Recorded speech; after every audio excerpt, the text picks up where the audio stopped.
Everyone at some point has probably felt stuck in their current rating situation. They think, this is my skill level, this is where I belong, and I can't go any higher than this. But what they probably don't realize is how easy it is to climb if you're just intentional about what you're doing. Truth is, most everyone is capable of climbing to the top of the WoW rating scene.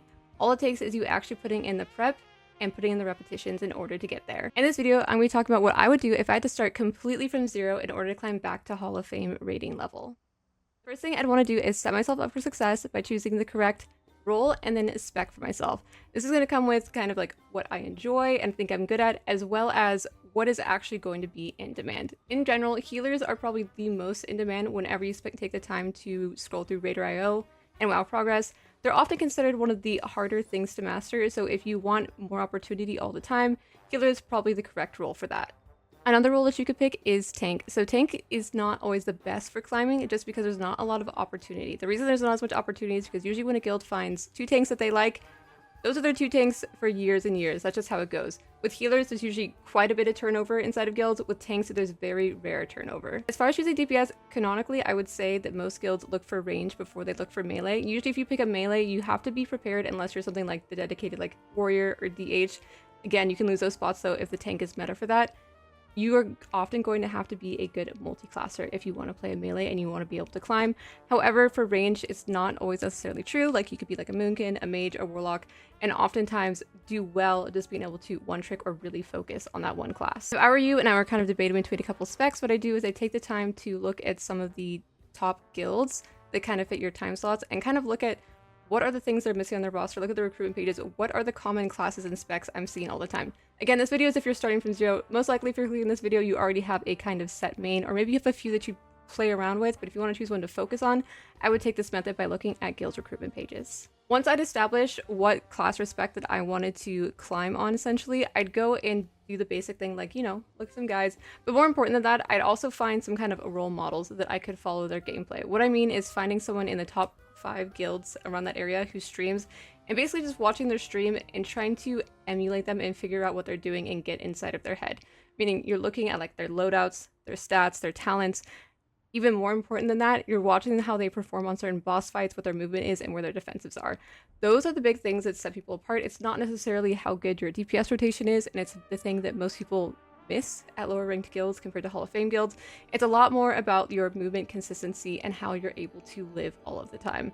That is going to be the big focus here. Once I had my model player to start emulating, I'd start comparing and contrasting them and seeing what they're doing differently. Oftentimes they're going to be playing for something between a junction of the ceiling of their performance, but also consistency from pole to pole. So trying to pay attention to that and how that differs from the average player or like the average Wowhead guide. The next thing I focus on is really starting to hone in your UI. Now, honing your UI is a process that never ends, but you want to make sure that every single element on your UI is not cluttered, meaning if there's something on your UI that doesn't affect your decision making and it's just there to be there, it does not belong on your UI. You want your UI to be as minimally distracting for you as possible, and this is going to be important later when you're applying to most Hall of Fame guilds because they often do ask for a video of your gameplay or at least a screenshot of your UI, and they are going to judge you on those things. Okay, so if I'm starting from zero, I've picked my spec and role, I found my model players to start emulating and looking at them for advice, and I started setting up things like my UI. The next thing I want to start doing is getting some practice inside of normal and heroic before I start thinking about joining my first guild. So I would probably go into normal and heroic quite a few times because the beauty of heroic is that you can run it over and over again. And as cringe as it is, when you are first trying to get into a guild, especially a lower tiered guild, your parses do matter. It's not that your parses don't matter when you get to a later guild, but it's not always going to be the first thing that's looked at. Your parses do matter for getting your foot in the door because when you submit an application, or the first thing they look at whenever you ask about a guild is they're going to go to Warcraft logs and they're going to look at your parses, and that gets you past that first step. So I take the time to go into heroic at least a few times. You can do it multiple times a week to keep getting practice, and I'd practice things like I said, the movement and the defensives, just to get the muscle memory down that you saw the other players using, even though it was probably inside of Mythic when you're watching them. And then I keep going until I got to parses that I thought were okay. You don't need to get them to be perfect. After you get past this part, this is when you can start looking for your first guild. Now, the next step is going to be finding a guild. So I would look for a guild that I would be one of these smaller fish inside of the sea, meaning that I'm surrounded by a bunch of players that are better than me. This, of course, takes some balance because you don't want to end up riding the bench the entire time. But in general, some of the best advice I got when I first started playing the game is to always try and play with people who are better than you. This will keep you way more accountable whenever you make mistakes, and it'll make you make excuses less for yourself and be more honest with yourself when you're making mistakes, so you see other people in those same situations as you and they're able to perform the mechanics, stay alive, do more DPS.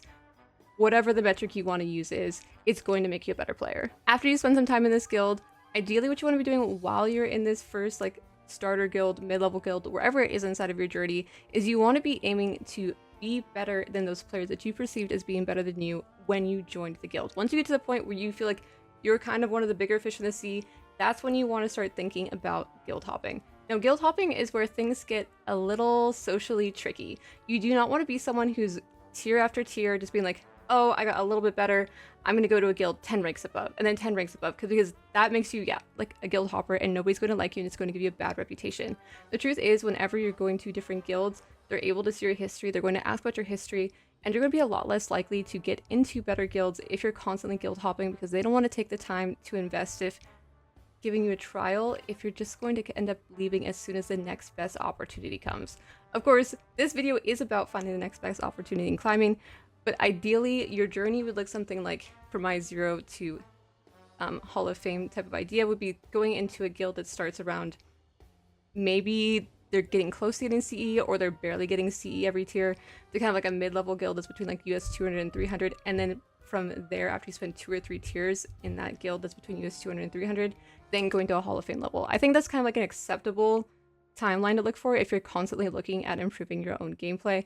You definitely don't want to just be like, oh, I can climb from US 300 to 280 if I go to this guild and doing that every single tier. That is going to come back to bite you later on. My advice in general is to wait to guild hop until after at least 2 tiers, and to only do it if you feel like you're one of the bigger fish in the sea at that guild and you're ready to move on and improve and you're no longer growing in the guild that you're currently in. Last thing I want to go over is the interview and application kind of process. As cringe as it is, most guilds, especially at a Hall of Fame level, are going to ask you to fill out an application and they're going to do an interview. The application is kind of just get your foot in the door. They're going to look at your parses.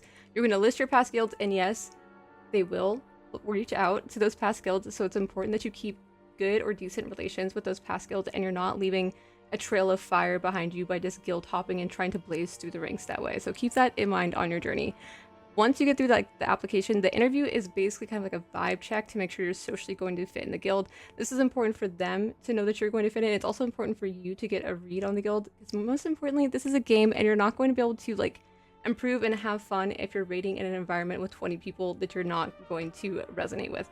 So really important that when you get in there that you're actually making sure this is the right place for you and it's going to be a good place for you to keep on improving and growing. That is my complete 0 to Hall of Fame journey I would take if I had to start over. To summarize one more time, the first thing I do is I pick a spec or role that I feel like is in demand and I'd have the most success on. And then I would find kind of role models in top guilds to start emulating instead of just relying on things like guides. And then after that, I'd start going into heroic and normal, considering if I'd be starting from 0. If you're watching this video, you're probably not starting from 0, to go ahead and improve my parses, improve my gameplay, and practice those things that I'm trying to emulate from players instead of just sitting and hitting a target dummy and hoping that's enough, because that's not realistic.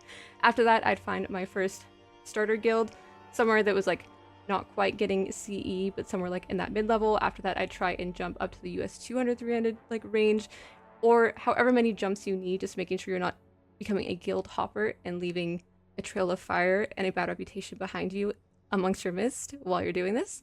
And then the last thing would be, of course, to try and get into a Hall of Fame guild and making sure I'm ready and I have everything ready to go, and taking my time with the interview and application process to make sure that I found a guild that I liked, because likely once you get to that point, that's be a guild that you're going to want to stay with for a while. Anyways, thank you so much for watching. I hope you found this helpful.